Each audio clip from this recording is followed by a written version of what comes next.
नमस्कार, बहुत स्वागत है आप सभी का। आप देख रहे हैं टोटल न्यूज, आपके साथ मैं हूं पंकज रौतेला। हरियाणा की सियासी जंग बीते कुछ दिनों में कई मुद्दों ने यहां शोर किया। इसमें सबसे ज्यादा जातिगत राजनीति को बल दिया गया। मुद्दों पर बातचीत नहीं हुई, आवाज नहीं उठाई गई, सवाल नहीं हुए, क्योंकि चुनाव सरकार के लिए जनता का और सियासी खेमों में जनता के मुद्दे ही गौण दिखाई दिए। तमाम तरह की बातें इस पर होती रही। कौन सा दल किस जाति धर्म पर फोकस कर रहा है वोट के लिए, लेकिन उस जाति धर्म के लिए हुए काम पर, विकास पर बातचीत कम हुई। लेकिन बीजेपी के नए अध्यक्ष बने, उन्होंने भ्रष्टाचार का मुद्दा उठाया, कांग्रेस को लेकर सवाल किया, तो चर्चा भी होनी लाजमी इसी पर है।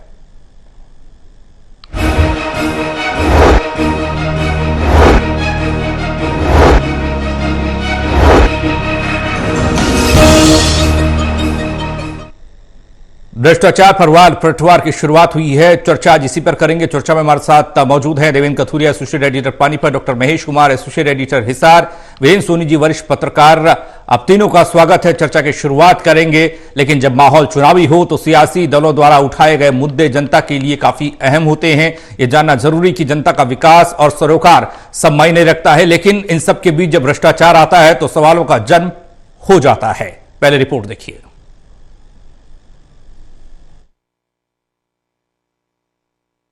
हरियाणा में अपनी नई टीम बनाने से पहले एक पखवाड़ा पुराने बीजेपी प्रदेश अध्यक्ष नायब सिंह सैनी ने पंचकुला में प्रेस कॉन्फ्रेंस में दावा किया कि कांग्रेस की नीतियां भ्रष्टाचार को बढ़ावा देने वाली और भ्रष्टाचार की गारंटी वाली नीतियां थी। लोगों ने वो सरकार देखी है और ये सरकार भी आपके सामने है। इसीलिए आप मोदी जी और मनोहर जी सरकार वाली नीतियों के साथ खड़े हों। कांग्रेस के अंदर जिस प्रकार का उनका संगठन है, वो मंच पर इकट्ठा नहीं बैठ सकते। इकट्ठा अगर बैठते हैं तो वहीं जनता के सामने स्थितियां खराब हो जाती हैं। उनको अलग अलग करने के लिए भी एक अलग टीम कांग्रेस को बनानी पड़ती है। वही जन आक्रोश कांग्रेस के अंदर है। मनोहर लाल जी और नरेंद्र मोदी जी के प्रति लोगों का उत्साह है। वहीं दोनों सरकारों की तुलना करते हुए नए प्रधान ने बीजेपी सरकार की नीतियों को जनता के हित में बताया और इनके साथ खड़ा होने की जरूरत बताई। ये मनोहर लाल जी की गारंटी है जो इसको विस्तार रूप दिया है कि चिरायु कार्ड इसके साथ जोड़ा है कि आज गरीब व्यक्ति को इस बात की चिंता नहीं है कि उसके इलाज के लिए पैसा कहां से आएगा, ना उसे किसी की तरफ देखने की जरूरत है। इस योजना के माध्यम से जुड़ करके अगर उसको दुर्घटनावश कोई दिक्कत आ जाती है तो अपना इलाज करा सकता है। ये नरेंद्र मोदी जी की गारंटी है। और उन माताओं बहनों को जिनके घर के अंदर राहुल गांधी और उनके परिवार ने आज तक लोगों को गैस की लाइन में खड़े करके रखा। गौरतलब है कि चूंकि चुनाव का समय अब आ गया है, इसलिए जनता भी अपना मैंडेट यानी जनाधार सरकारों की तुलना करके और अपने हितों को सामने रखकर देगी। तो हो जाइए तैयार। लोग भी अब वायदे, दावों, घोषणाओं और संकल्प पर भरोसा नहीं करते, उन्हें गारंटी चाहिए। गारंटी लेने वाली जनता भी है तैयार, बस वक्त इंतजार का है। Haryana bureau, total news.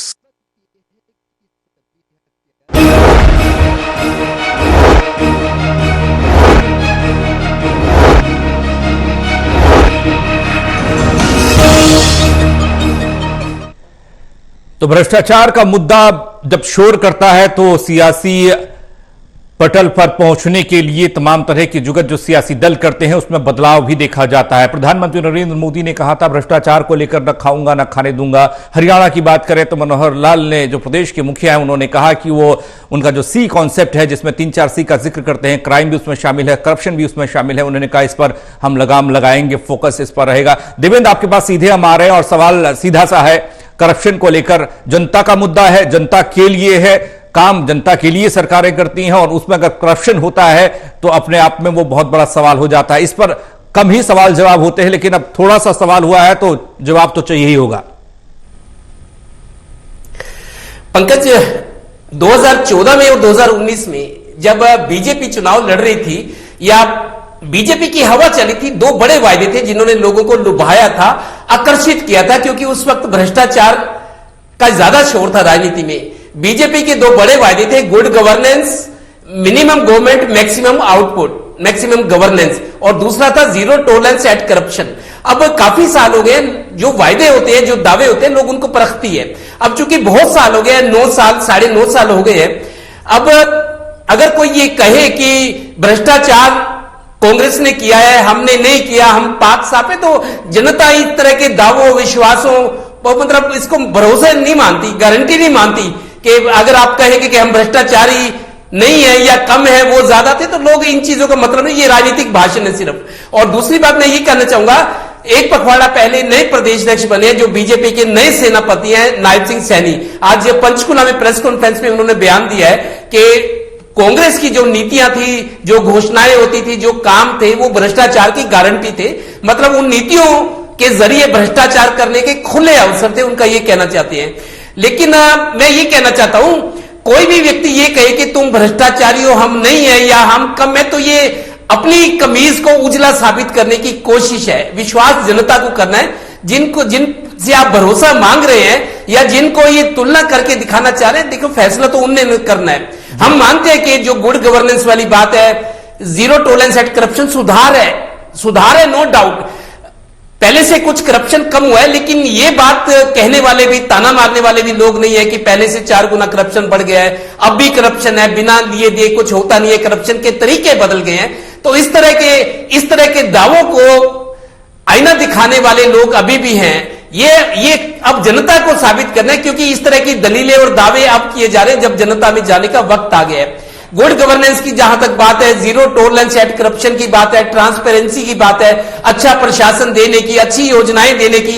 एक बीजेपी विधायक का मैं इंटरव्यू कर रहा था, उन्होंने कहा जी इस सरकार ने ऐसी योजनाएं, ऐसी नीतियां लाई है इस सरकार जो दूसरी सरकारों के उनको ध्यान में नहीं था, ना उन्होंने इस तरफ सोचा। लेकिन मेरा सवाल है कि अगर अच्छे काम हुए हैं, नीतियां अच्छी है, घोषणाएं अच्छी हैं, आप मान रहे हैं कि मतलब बहुत सारी जनहितकारी योजनाएं हैं, तो फिर लोगों के चेहरों पर खुशी जरूर होनी चाहिए। लोग नाराजगी जाहिर करते हैं कि जो दावे किए जा रहे हैं वो ठीक है, कुछ है, लेकिन पूरा सच नहीं है इसमें। तो लोग आईना दिखाने की कोशिश करते हैं और कहते हैं आईना जब भी उठाया करो पहले देखा और फिर दिखाया करो।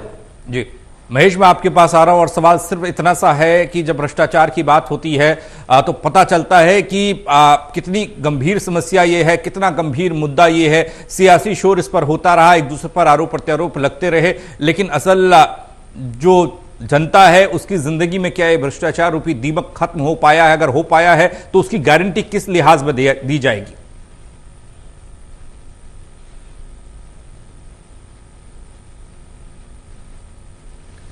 पंकज, सबसे पहले तो मैं ये जानना चाहूंगा कि क्या मनोहर 2 सरकार में सरकार की तरफ से दावा सामने रखा गया ईमानदार सरकार? मनोहर 1 में हमने हर मंच पर यह भाषण सुना, हर मंच पर मुख्यमंत्री अपनी जुबान से बात कहा करते थे ईमानदार सरकार। क्या मनोहर 2 में ईमानदार सरकार मनोहर लाल के मुंह से कभी किसी ने सुना है क्या? कि इसी तरह का कोई दावा क्या मुख्यमंत्री ने किसी मंच से किया है क्या? बिना पर्ची बिना खर्ची सरकारी नौकरी दी है, यह दावा जरूर किया गया, लेकिन ईमानदार सरकार का दावा गठबंधन की सरकार में मुख्यमंत्री मनोहर लाल के मुंह से मैंने नहीं सुना है। यह हकीकत है कि बड़े भ्रष्टाचार को रोकने की कोशिश में कुछ यहां पर मैकेनिज्म जरूर भारतीय जनता पार्टी की तरफ से डेवलप किया गया था। मैं एक बड़े भ्रष्टाचार का जिक्र यहां पर करना चाहता हूं जो राजनीति में कमाई का सबसे बड़ा साधन बना था। अगर जिक्र भूपेंद्र सिंह हुड्डा सरकार का करें तो सीएलयू कमाई का सबसे बड़ा जरिया माना जाता था, और सीएलयू अगर गुड़गांव का हो, गुरुग्राम का हो, मानेसर का हो, तो फिर क्या कहने, कीमत जो कमाई की थी वो करोड़ों में जाती थी। अब उसी मैकेनिज्म को यहां पर एक पोर्टल के जरिए, एक पॉलिसी के जरिए ऑनलाइन करने की कोशिश की गई और एक पॉलिसी यहां पर डेवलप कर दी गई कि किसी को भी सीएलयू से इनकार नहीं करेंगे, लेकिन एक फीस जो है वो तय कर दी गई और वो फीस आप दीजिए और आपकी जमीन का सीएलयू आपको मिल सकता है। पिछली सरकारों में कमाई का सबसे बड़ा जरिया हरियाणा में सीएलयू हुआ करता था, जिसे खत्म करने की कोशिश इस मौजूदा सरकार की तरफ से की गई। अब निचले स्तर पर भ्रष्टाचार का जिक्र कर लेते हैं। प्रॉपर्टी आईडी जो बनाई गई, किसी को भी अपनी प्रॉपर्टी बेचनी है या खरीदनी है तो उसके लिए प्रॉपर्टी आईडी में किसी भी तरह की हजारों गलतियां उन प्रॉपर्टी आईडीज में थी जिसको दुरुस्त नहीं किया जा सकता था। अगर दुरुस्त करवाना है तो आप अपनी जमीन की तय कीमत के हिसाब से जो रेशियो है वो तय कर लीजिए। उसके बाद हो सकता है 50,000 भी हो, वो हो सकता है 2 लाख भी हो, उसके बाद 24 घंटों के भीतर प्रॉपर्टी आईडी की तमाम जो मुश्किलात थी वो खत्म कर दी जाती थी और तय रकम दिए जाने के 24 घंटों के अंतराल के बाद ही प्रॉपर्टी आईडी की तमाम खामियां दुरुस्त कर दी जाती और प्रॉपर्टी आईडी के जरिए जो भी बेच खरीद है वो संभव हो पाती। अब इससे आगे रजिस्ट्रियों को ऑनलाइन करने का काम इस सरकार की तरफ से किया गया, एक पॉलिसी बाकायदा डेवलप की गई, मैकेनिज्म डेवलप किया गया और एसडीएम स्तर के अधिकारियों तक को ये जो अधिकार है वो दे दिए गए। तहसीलदार से ये अधिकार जो है बांटते हुए, छीनते हुए एसडीएम रैंक के अधिकारी, एचसीएस रैंक के अधिकारियों को ये अधिकार दिए गए। लेकिन क्या अब भी बिना भ्रष्टाचार के, बिना रिश्वत के क्या कोई रजिस्ट्री संभव है? किसी भी तरह की रजिस्ट्री अगर करवानी है तो भ्रष्टाचार के बिना, यानी जो तय रकम किसी भी रजिस्ट्री के बीच में होती है वो दिए बिना कोई भी रजिस्ट्री संभव नहीं हो पा रही है। ये हकीकत है। भ्रष्टाचार के मुद्दे को जरूर यहां पर भुनाने की कोशिश नायब सिंह सैनी की तरफ से की जा रही है, लेकिन भ्रष्टाचार खत्म नहीं हुआ है, निचले स्तर पर बना हुआ है। प्रॉपर्टी आईडी सबसे बड़ा उदाहरण, और छोटी छोटी गलतियों को दुरुस्त करने के लिए भी जनता को लूटने का काम लोगों ने किया है, वो सीएससी सेंटर्स पे भी हुआ है। गलत तरीके से डाटा में परिवर्तन कर काफी सारी गिरफ्तारियां हमने देखी है। तहसील कार्यालय का मैं जाहिर कर चुका हूं कि बिना पैसे दिए, बिना रिश्वत की रकम तय किए आप रजिस्ट्री नहीं करवा सकते। सीएलयू को लेकर जरूर यहां पर बड़ा परिवर्तन देखने को मिला है, लेकिन उसमें भी भ्रष्टाचार की कुछ गुंजाइश अभी भी बनी हुई है। जी वीर सोनी जी, घोषणा पत्र संकल्प पत्र में तब्दील हो गए, विजन डॉक्यूमेंट में तब्दील हो गए, मंचों से होने वाले वादे गारंटियां होने लग गई, लेकिन उन सबसे बड़ा सवाल ये कि आपके वादों पर कितना विश्वास, आप जो गारंटी दे रहे हैं उस गारंटी पर कितना विश्वास जनता कर रही है। हरियाणा में भ्रष्टाचार की बात आती है तो सरकारों को कहां कहां आप देखते हैं? क्योंकि हर सरकार जब आती है वो दूसरी पार्टी या दूसरे विपक्षी दलों पर यह आरोप लगाती है कि जैसे कांग्रेस भ्रष्टाचार की गारंटी है और कुछ नहीं, लेकिन कोई बड़ी गिरफ्तारी, कोई बड़ी कार्रवाई होती नहीं दिखाई देती है। अगर कोई दिखाई देती है तो ये कहा जाता है कि ये तो पक्षपात हो रहा है, भेदभाव हो रहा है, ये इस तरह की राजनीति करके फंसाया जा रहा है। आपकी नजरों में आप कैसे देखते हैं हरियाणा की सियासत और भ्रष्टाचार को?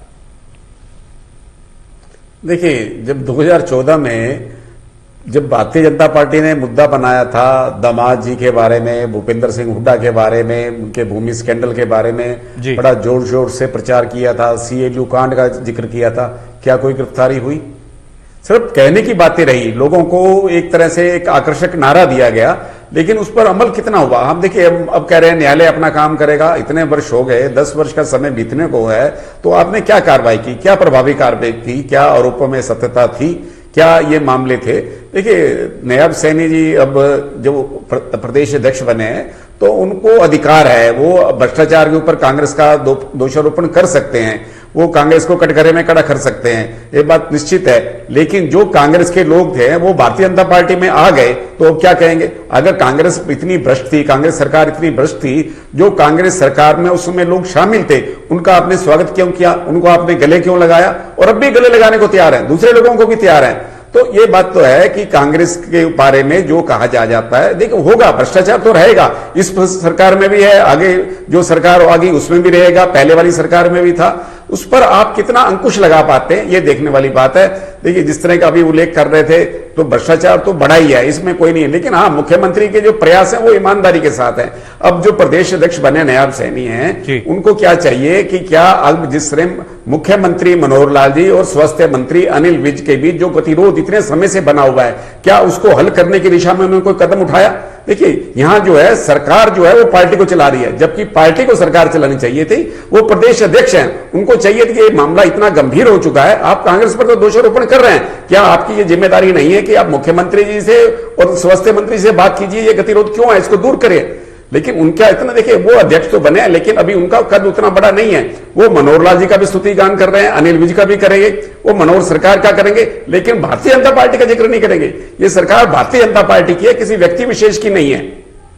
तो उन प्रदेश अध्यक्ष है, उनको पता है मैं किसकी कृपा से अध्यक्ष बना हूं। अगर वो अपने कार्यकर्ता के बल पे बूते पर बने होते तो उनमें इतना दमखम होता कि वो मुख्यमंत्री जी से भी कहते और स्वास्थ्य मंत्री जी से कहते, भाई जनता में संदेश अच्छा नहीं जा रहा, स्वास्थ्य विभाग का काम प्रभावित हो रहा है, पार्टी इसको सहन नहीं करेगी, आप अपने इसका मतभेद 24 घंटे में इसको हल करें।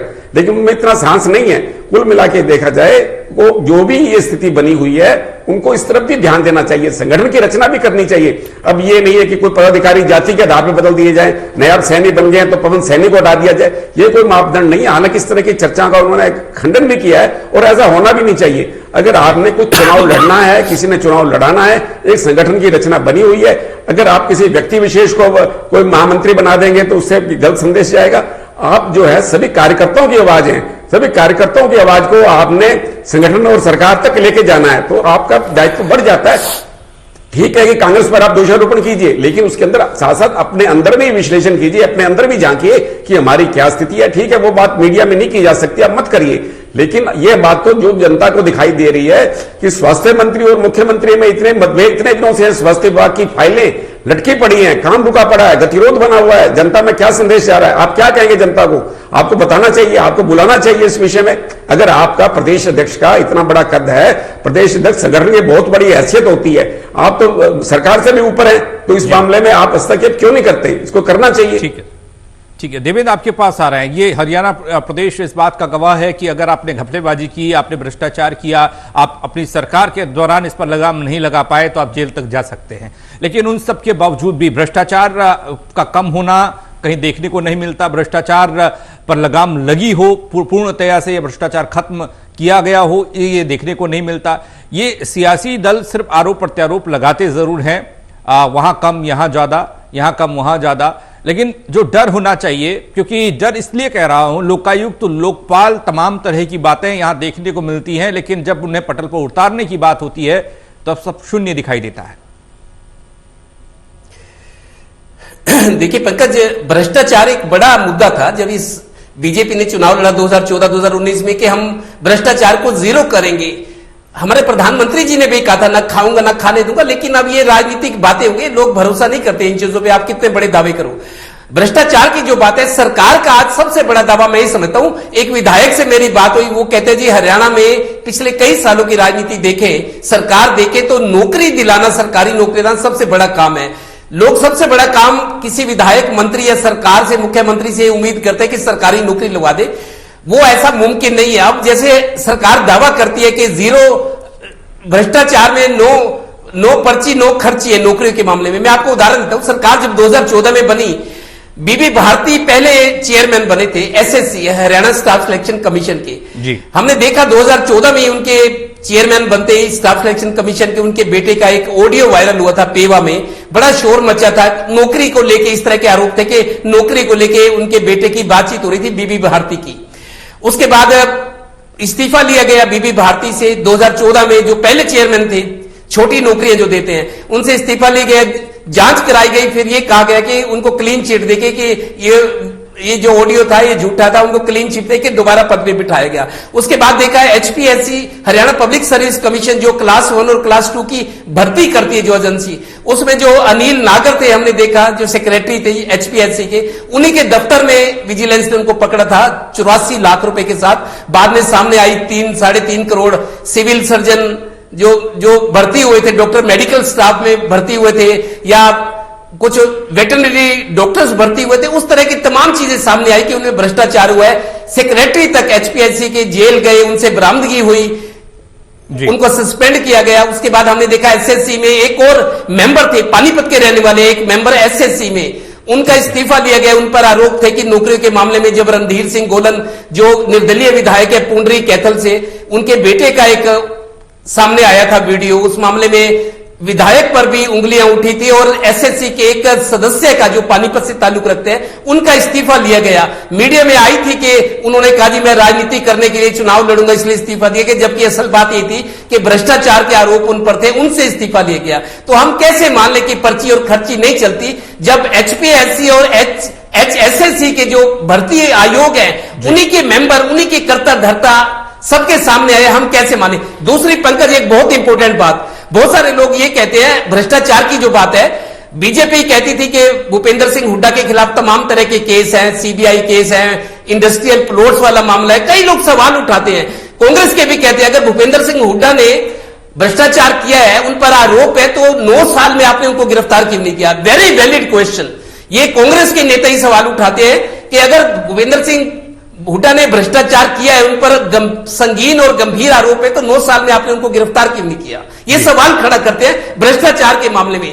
मतलब ये बात वो ये आईना दिखाने वाली बात है, आप उसको मानो, दूसरों पर उंगली मत उठाओ। नहीं देवेंद्र, सवाल इसलिए भी है कि जब आपने भ्रष्टाचार के आरोप सियासी तौर पर, आप दलगत राजनीति के तौर पर आप लगा रहे हैं, और सरकारी यानी कि सरकार जो लोग चला रहे हैं, जो कैबिनेट में हैं, वो भी इस तरह के बयान देते हैं, जेल में कमरा और तमाम तरह की चीजें ये आती हैं, लेकिन वो कमरे में कब जाएंगे और किस तरीके से जाएंगे ये बताया नहीं जाता है। मैं आपसे ये जानना चाहता हूं कि पिछले 9 सालों में भ्रष्टाचार पर लगाम लगाने के लिए, ऐसे भ्रष्टाचारियों पर कार्रवाई करने के लिए पॉलिसीज जो बनी है तो वो बताइएगा, नहीं बनी तो क्यों? क्योंकि इन लोगों ने भ्रष्टाचार को खत्म करने की बात कही, हर सियासी दल करता है, लेकिन उस पर काम करने के लिए क्या कुछ रणनीति बनी? कोई किसी कमेटी का गठन हुआ? हाँ, सीएम फ्लाइंग की टीम जरूर कहीं कहीं काम करती हुई दिखाई देती है। बिल्कुल पंकज, देखिए सीएम फ्लाइंग की टीम हमने देखा, छोटे छोटे मामले, कोई खाद्य पदार्थों में मिलावट कर रहा है, कोई कुछ और कर रहा है, कुछ पेट्रोल पंप पे छापेमारी होती है, या कुछ और जो छोटे मोटे दुकानदार व्यापारी हैं उन पर हाथ डालना बहुत आसान है, व्यापारी वैसे भी डरता है। लेकिन लोग सवाल करते हैं कि एजेंसियां जो कार्रवाई कर रही है विरोधी पार्टियों पर या उन लोगों पर जो पिछली सरकारों में इफेक्टिव भूमिका थी, वो ये कहते हैं कि क्या आपको अपना कोई नजर नहीं आता जो कर रहे हैं? उन पर भी कुछ तरह के आरोप लग रहे हैं, लेकिन ये कि वो दूध के धुले कैसे होगी, लोग ये सवाल खड़े करते हैं। बात ये तब समझ आती है कि भ्रष्टाचारी सामने वाला था, लेकिन भ्रष्टाचार आप में नहीं, आप पूरी तरह से ईमानदार हो, आपके दावे सच्चे हैं, मतलब ये खाली राजनीतिक बातें, कोई इन बातों पे यकीन नहीं करता। तो सवाल ये है कि मैं वही कहूंगा, जो पिछली कांग्रेस सरकार में बहुत सारे लोग थे, खासतौर पे भूपेंद्र सिंह हुड्डा 2 बार सीएम रहे इस प्रदेश के, 4 बार के एमपी हैं, आज विपक्षी पार्टी के नेता हैं, कांग्रेस ने उनको पूरी पावर दी हुई है। तो लोग ये कहते हैं, कांग्रेस पार्टी के लोगों के मुंह से मैंने सुना कि अगर भ्रष्टाचार भूपेंद्र सिंह हुड्डा ने किया है तो 9 साल में उन पर कार्रवाई क्यों नहीं हुई? रॉबर्ट वाड्रा वाला मामला है, रॉबर्ट वाड्रा के मामले में था कि जब सरकार ही पलट गई थी, रॉबर्ट वाड्रा का मामला ये था, डीएलएफ लैंड केस थी, उसमें आज तक रॉबर्ट वाड्रा के खिलाफ क्या हुआ? लोग सवाल करते हैं, पूछते हैं, ये हम मीडिया में भी डिबेट में पूछते हैं कि रॉबर्ट वाड्रा के खिलाफ क्या कार्रवाई, भूपेंद्र सिंह हुड्डा के खिलाफ क्या कार्रवाई? आप भ्रष्टाचार तो कहते हो, लेकिन भ्रष्टाचार को साबित करना जरूरी है ना, पब्लिक पे विश्वास भरोसा तब जागेगा।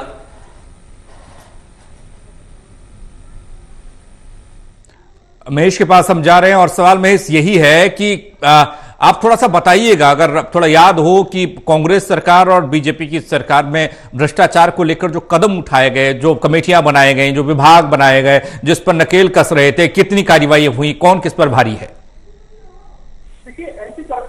ब्यूरो सरकार की तरफ से बनाया गया, लेकिन एंटी करप्शन ब्यूरो को लेकर तो सरकारी कर्मचारियों और अधिकारियों की तरफ से जानकारी दी गई, तो चौंकाने वाली एंटी करप्शन ब्यूरो खुद करप्शन का कारण बन गया और वसूली यहाँ पर शुरू कर दी गई तमाम अधिकारियों से, बकायदा पोस्टों से वसूली का काम एंटी करप्शन ब्यूरो के लोग ही करने लगे।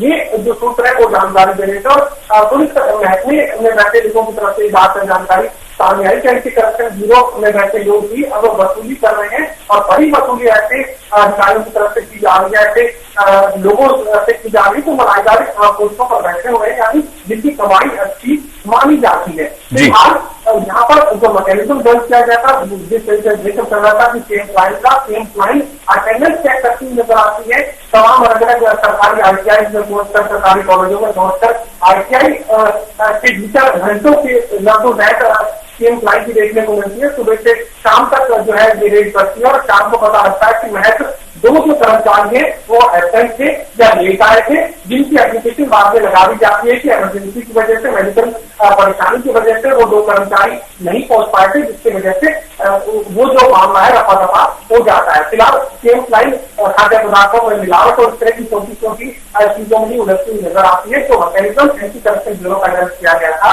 वो एंटी करप्शन ब्यूरो का मैकेनिज्म पूरी तरीके से यहाँ पर नजर आया, और जो जानकारी निकल कर सामने है इसमें ये सामने आ रहा था कि एंटी करप्शन ब्यूरो के लोग भी अब अपने तरीके से वसूली कर रहे हैं। चलिए, बहुत शुक्रिया आप तीनों का हमारे साथ जुड़ने के लिए और इस चर्चा में शामिल होने के लिए। भ्रष्टाचार पर जब तक बड़ी कार्रवाइयां नहीं होती, जो आरोप आप मौखिक तौर पर लगा रहे हैं उन पर कार्रवाई नहीं होती, तब तक जनता विश्वास नहीं कर पाती है। वो सवाल जरूर करती है कि आरोप फलाने पर आपने तब लगाया था, उसमें क्या कुछ हुआ है। लेकिन अब चुनावी माहौल है, चुनावी माहौल में कई मुद्दे सामने आएंगे, गड़े मुर्दे उखाड़े जाते हैं, भ्रष्टाचार की बात भी होगी और विकास की बात भी होगी, लेकिन पहचानना जनता को होगा वोट करने से पहले।